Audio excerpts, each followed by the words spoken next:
এয়া হৈছে আমাৰ সুভাইলিনা বা Oh my god, hi. মই ব্ৰেকফাষ্ট কৰি যাবলৈ ওলাইছে Hi guys, welcome back to my বাও vlog. মানে ব্লগাৰ হয় গতিকে বায়ো ব্লগটো বনাবলৈ ষ্টাৰ্ট কৰিছে আৰু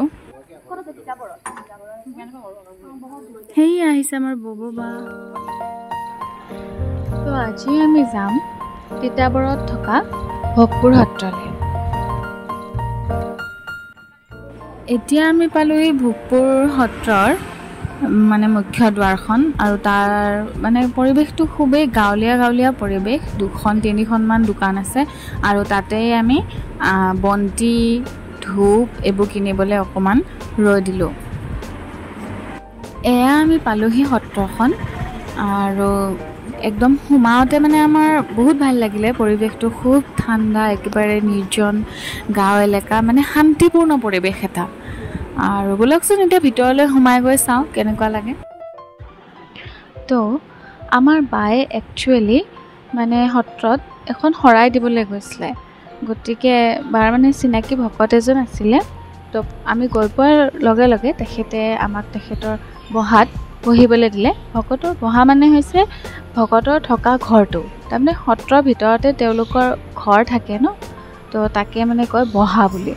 তো ভকতৰ বহাত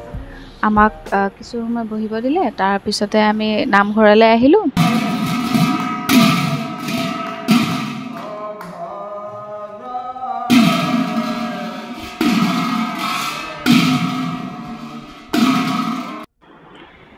কিছু সময় নাম প্ৰসংগ কৰা হ'ল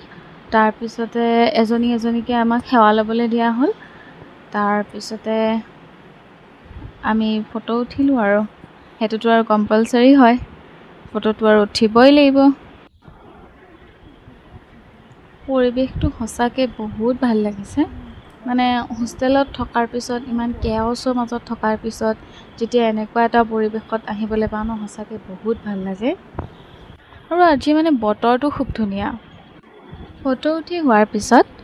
আমি সত্ৰখন এনেই অকণমান ফুৰিলোঁ তাৰ পিছতে আমাক ভাত খাবলৈ দিয়া হ'ল আৰু নিয়ম অনুসৰি মানে বাহিৰৰ কোনোবা মানুহে যদি সত্ৰত ভাত খায় নিজে মানে বাচন ধুব লাগে মানে গতিকে বাহঁতে বাচন ধুইছে সত্ৰৰ গুৰুবোৰ খুব ফ্ৰেণ্ডলি হয় আৰু ভকতসকলৰ লগত সিহঁতৰ মানে বণ্ডিংটোৱে বেলেগ আৰু শেষত আমি ভকতসকলৰ পৰা বিদায় লৈ হোষ্টেল মুখে ৰাওনা হ'লোঁ